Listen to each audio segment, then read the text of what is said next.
rules and seeing what users or potential donors want to have fed to them on YouTube and adhering to those, that in and of itself puts you into an elite organization of probably the top 2% of YouTube video producers that don't adhere to any rules whatsoever. Now, findability we talked about earlier. Make sure, and we're not going to go into keyword research, but you've got to have keywords that you know are going to drive people to your content that makes sense for your content. You can talk with Greg or Brad at Dunham+Company about, looking at our webinar on keyword research.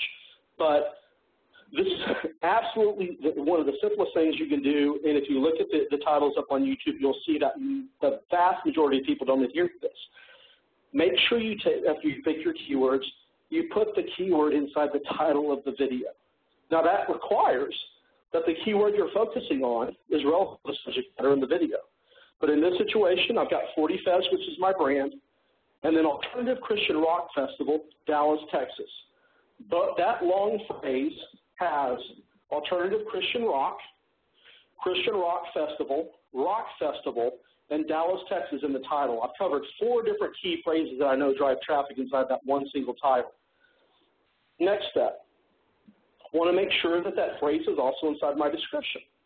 So your video, your YouTube video field effectively is paramount to getting your video ranked well in Google, because Google is going to come through, see your title, and go, ooh, this might be something about alternative Christian rock. Boom, you go to that description, because you got to keep in mind, Google has absolutely no way whatsoever of knowing what's inside that video, other than what you put in the title, what you put in the description, and what you put in the tags and other identifiable text on that page. I could have a picture there of my or a video there of my 11-year-old daughter feeding chickens, and Google will have no clue that that's not a video about alternative rock concerts. So inside the description, I've got the 40 Fest, and what's the first thing you see? Alternative Christian Music Festival. Now I've switched a little bit to music from rock. I'm still looking at a similar audience and a similar family of keyword phrases. And then I've gone and I plugged in the URL back to the 40 Fest website. And the reason why I've done that is because YouTube will not let me put a hyperlink like that, like you'd see usually in a web page, where you just read Alternative Christian Rock Festival and you click on that phrase and it goes to the website. YouTube will not let you do that. But if you put a URL, a website name, inside of the content the way you see that I've done, what happens is when Google comes through and reads that content, it sees the URL, it sees that there's not a word on top of it. So you know what Google does? It looks at the 5 words in front of that URL and the 5 words behind it, and it tries to associate context with it. You're always best off putting a descriptive keyword phrase inside your content on a YouTube description, and then just like I've done right there, it doesn't matter if it makes sense from a readability standpoint or not. Directly after that phrase, open parentheses, slap in the URL to your website, close the parentheses. That effectively does the same thing as telling Google that 40fest.org equals Alternative Christian Music Festival. Then your keywords, if you have a list of, sometimes I'll have a list of 10 or 15 keywords, make sure whenever you're uploading your video to YouTube, they have a place down there where you can plug in tags. And you see my 3 orange circles on these orange text boxes. The first one is where I put my title in. Second one is where I put in my description. That third one is the tags. Now, you put every one of your tags inside of that box. Now, this is something that's important. I've gone in there, and down below the fold here where it kind of breaks into that box, those phrases like Alternative Christian Rock Festival, that kind of stuff are down there below. What I did in the tags here is I put 40 Fest at the very first word, because the first tag that Google sees, Google is going to apply the most attention to that tag in that video, kind of relate them to the most, so it kind of loses its effectiveness as it goes through that list. But because I was already doing so well with Alternative Christian Rock Festival, Music Festival, and the other ones, I decided in the tags to start adding the names of the artists that performed at the festival to kind of see if I can't get some of their fans to find the video as well. So essentially what you typically only want to focus on 1 or 2 keyword phrases in the title and the description. In the tags, if you have 15 of them, have at it, put them all in there. but just put the most important ones at the front of the list. So that's keyword tags. When it comes to your brand, I've pulled out the absolutely fresh from the wrapper Dunham+Company YouTube channel that Greg actually created this morning. Did a beautiful job of branding it. You see that the colors throughout the channel look good, but the most important thing that Greg's done on here is that he didn't go out and create some kind of a channel called Dunham Faith-Based Marketing. He called it Dunham+Company because he wants to tie it directly to the agency, Dunham+Company. So it's really important that whenever you create your YouTube username, which ends up becoming a part of the title of the channel, just use the brand name of your company. It's really important, or your organization, it's really important that you don't go out and create completely new channels for every single campaign you work on, because YouTube and Google take into consideration the age of the channels that the videos come from whenever they're ranking you. So in some situations, I would say, well, if your campaign's about, providing clean water to the people of Zambia, then it needs to be, clean water for people of Zambia channel. No, it doesn't, because the second you create that, you've got a brand spanking new thing to start promoting, and you're fighting against the grain. Just do all your promotions on one channel. Let it age. Let it get that authority that's based upon just simply being there and being a steady contributor to the site, and you're going to be better off from a findability standpoint. This is one screenshot that I got from YouTube Insight I mentioned earlier, watching people's behavior. Now, YouTube Insight gives you amazing information about demographics. It'll tell you geographic information. So if you look at the screenshots from YouTube Insight on this video, you see that like 80% of the viewers that watch this video are from the state of Texas. Well, I want that, and I went through the YouTube video, and I made sure that Dallas was in Fort Worth throughout the description and throughout the tags. I made sure that I put a geo-specific tag on the video for the middle of Dallas-Fort Worth, because that has an impact depending upon who's searching on something, where they're coming from, on where it shows up in the search results.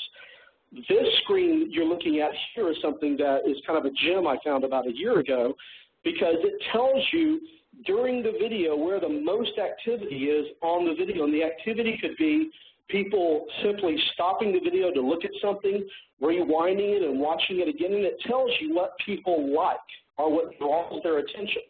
And it tells you where they drop off the most. And the thing that you see on the curvature of this green line on the screenshot is that you see that my video on average is watched less all the way through than most videos on YouTube. That's something I have to work on.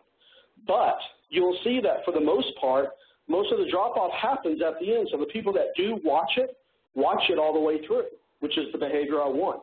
And we will see the point where I stop this video, and you see the red line going from top to bottom in the video. I look at those points where there's more activity, which tells me that people stop or pause the video and rewind and play it again. And I look at those shots. And whenever I'm making video, because if I'm doing live concert photography or video, I want to see the shots that people think are cool. And I've seen consistently whenever I make videos, if I go stand behind the drummer with a fisheye, you see that same behavior. And so I know that people like a fisheye lens. They like having unique shots of the stage that they wouldn't get from the audience usually, and you see that behavior. So I repeat that in all the videos I make.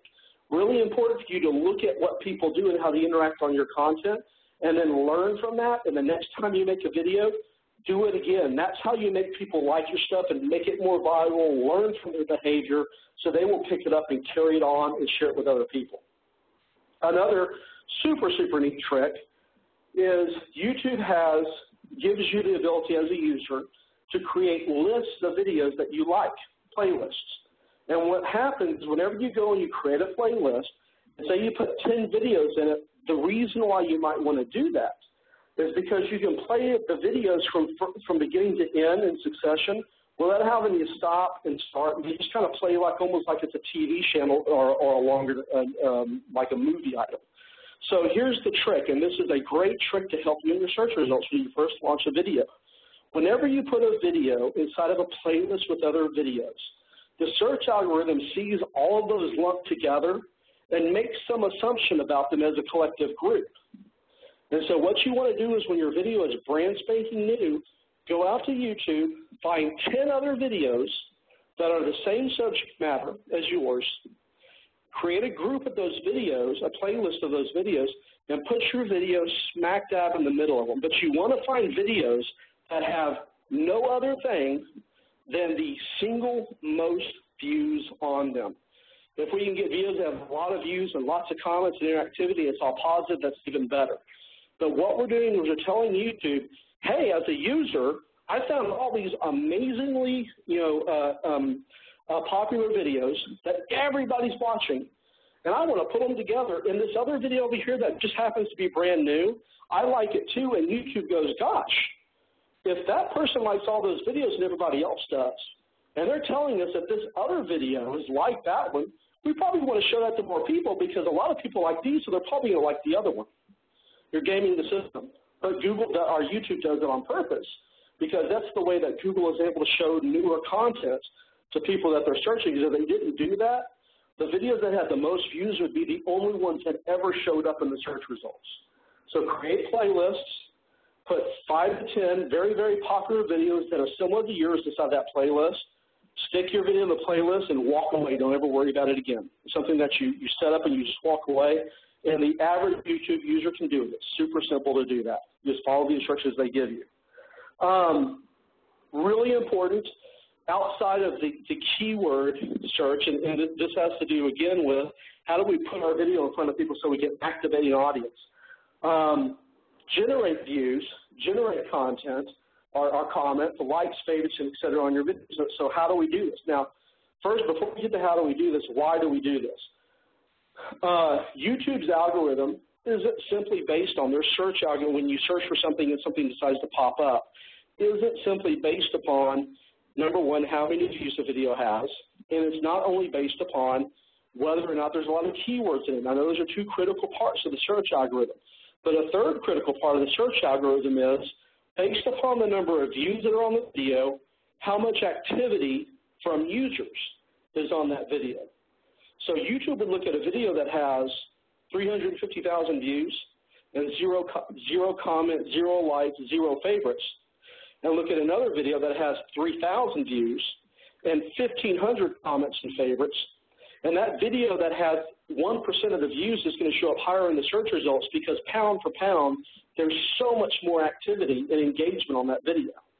And so we've got to make sure that not only are we going out and putting our video in front of people to watch, but we are begging and pleading them to interact with the video because the behavior will then proceed.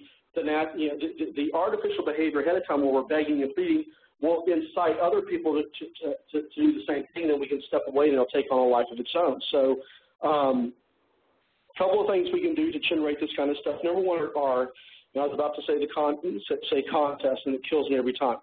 Sweepstakes or giveaway. This is the single easiest thing you can do to generate attention on videos that drives comments and things like that.